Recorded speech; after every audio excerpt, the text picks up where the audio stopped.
Assalamualaikum warahmatullahi wabarakatuh. Perkenalkan, kami dari kelompok Heron Fountain 12 MIPA 1. Nah, dalam video kali ini kami akan mempresentasikan mengenai alat kami. Nah, alat kami ini berjudul Heron Fountain sebagai alat aerasi ikan. Sebelumnya kami akan memperkenalkan diri terlebih dahulu. Nama saya Osara Renalda. Nama saya Rasya Irani. Nama saya Alia Kusumanding Tias. Saya Sri Yurika Wulandari. Mari kita mulai. Yeay! Di sini saya akan menjelaskan latar belakang dari proyek kami. Dilansir dari CNN News, hobi untuk memelihara ikan hias meningkat dari masa pandemi hingga saat ini. Apabila kita ingin memelihara ikan hias, maka kita membutuhkan alat-alat tertentu seperti akuarium dan juga aerator.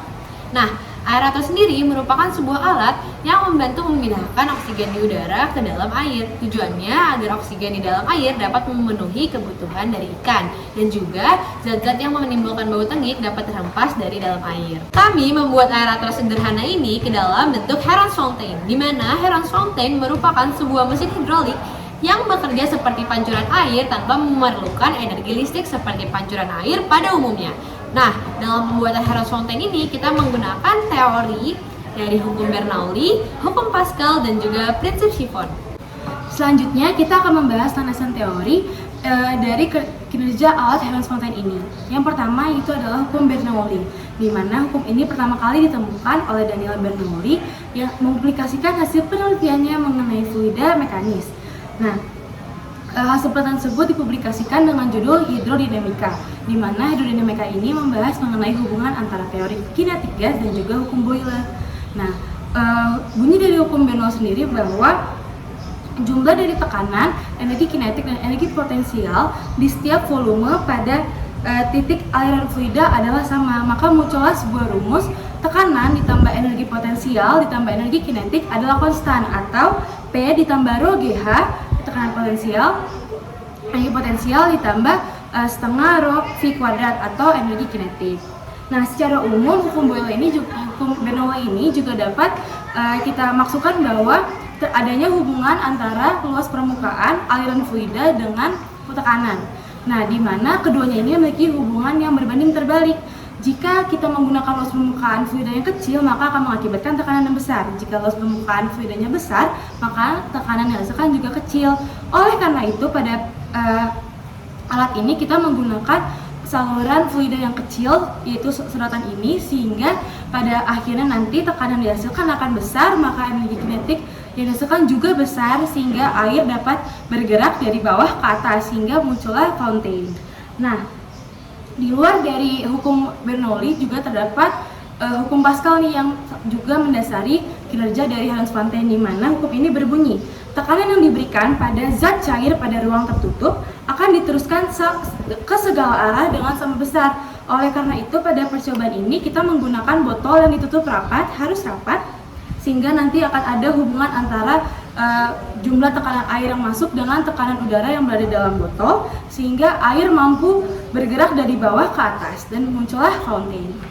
Nah, selain menggunakan hukum Bernoulli dan juga hukum Pascal, dalam membuat alat ini kami juga menggunakan prinsip kerja Chiffon. Nah, prinsip kerja Chiffon ini sesuai dengan hukum Bernoulli yang menyatakan bahwa jumlah dari tekanan serta energi kinetik dan energi potensial dari suatu titik di aliran fluida itu adalah sama. Nah, berdasarkan hukum Bernoulli tersebut, maka dapat dibuat persamaan bahwa tekanan ditambah energi kinetik dan energi potensial yang ada di akuarium itu sama dengan tekanan dan energi potensial dan energi kinetik yang ada di Heron Fountain ini, tepatnya di wadah pertama dari Heron Fountain ini. Nah, karena permukaan air dari akuarium dan yang ada di Heron Fountain ini sama-sama berhubungan langsung dengan udara di atmosfer, maka dapat dikatakan bahwa tekanannya sama, sehingga berdasarkan persamaan dari hukum Bernoulli tersebut dapat disederhanakan menjadi energi kinetik dan energi potensial yang ada di akuarium ini sama dengan jumlah dari energi kinetik dan energi potensial yang ada di Heron Fountain ini. Nah, karena diameter akuarium ini jauh lebih besar daripada diameter selang ini, maka ketika air dari akuarium ini disalurkan melalui selang, maka kecepatan penurunan di akuarium ini tuh sangat kecil, sehingga kecepatan penurunan air ini dapat diabaikan, sehingga persamaan hukum Bernoulli-nya dapat disederhanakan lagi menjadi energi potensial yang ada di akuarium ini sama dengan jumlah dari energi kinetik dan energi potensial yang ada di sini. Karena seperti yang sudah saya jelaskan tadi, kecepatan penurunan air yang ada di akuarium ini diabaikan, sehingga energi kinetiknya sama dengan 0. Nah, selanjutnya karena jenis cairan yang ada di akuarium ini sama seperti jenis cairan yang ada di sini, yaitu sama-sama air, sehingga memiliki massa jenis yang sama, sehingga rumus hukum Bernoulli tersebut dapat disederhanakan lagi menjadi gravitasi dikali ketinggian air yang ada di akuarium itu sama dengan jumlah dari energi kinetik ditambah gravitasi yang dikali dengan ketinggian air yang ada di Heronsfontein ini. Nah, berdasarkan rumus tersebut dapat disederhanakan bahwa kecepatan air yang mengalir melalui selang ini itu sama dengan 2 kali gravitasi dikali dengan ketinggian air yang ada di sini dikurang dengan ketinggian air yang ada di sini, sehingga dapat dikatakan juga bahwa rumus kecepatan air yang mengalir melalui selang ini itu sama dengan 2 kali gravitasi dikali selisih ketinggian air yang ada di akuarium dengan yang ada di Heronsfontein.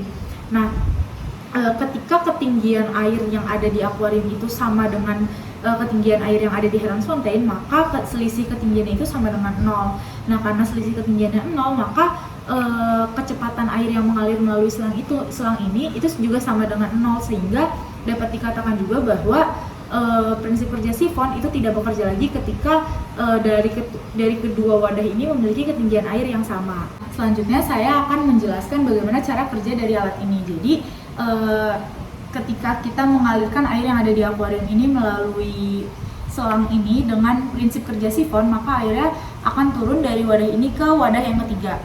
Nah, berdasarkan hukum Pascal, air tersebut itu menekan udara yang ada di sini, sehingga udaranya mengalir melalui selang yang ada di sini, itu mengalirkan udara dari wadah yang ketiga ke wadah yang kedua. Nah, karena udaranya itu mengalir ke wadah yang kedua, sehingga air yang ada di bawah ini dikenai tekanan, sehingga air yang ada di bawah ini akan mengalir melalui selang dan airnya akan mengalir dari wadah kedua ke wadah yang paling atas dan menghasilkan air mancur sebagai aerasi ikan. Sekarang kita masuk ke alat dan bahan Heronsfontein. Yang pertama ada lem tembak, ada solder, gunting, cutter, botol mineral, sedotan, selang, akuarium, dan kardus. Selanjutnya kita masuk ke tahap pembuatan. Yang pertama kita satukan kedua tutup botol, lalu kita lubangi dengan solder. Jika sudah, kita masukkan sedotan ke dalam lubang tersebut, lalu pasangkan kedua botol dengan tutupnya. Jika sudah, kita gunting botol menjadi 2 bagian, lalu tempelkan bagian belakang botol dengan lem tembak. Jika sudah ditempelkan, kita lubangi bagian dari botol seukuran dengan sedotan yang akan digunakan. Nah, kalau sudah, kita buat lubang sebanyak 2 pada satu botol, itu sebagai keluar dan masuknya air. Kalau sudah dilubangi, kita masukkan sedotan ke lubang yang barusan itu, lalu direkatkan dengan lem agar botol tersebut tidak bocor. Lalu kalau sudah dilem, kita isi botol dengan air sampai batas sedotan yang terhubung dengan botol yang paling bawah. Kalau sudah selesai, kita letakkan air mancur di samping akuarium. Pastikan air tersebut masuk ke dalam akuarium. Yang terakhir, kita ambil selang, lalu masukkan selang ke dalam akuarium, lalu potong ujungnya dan kita sambungkan ke air mancur.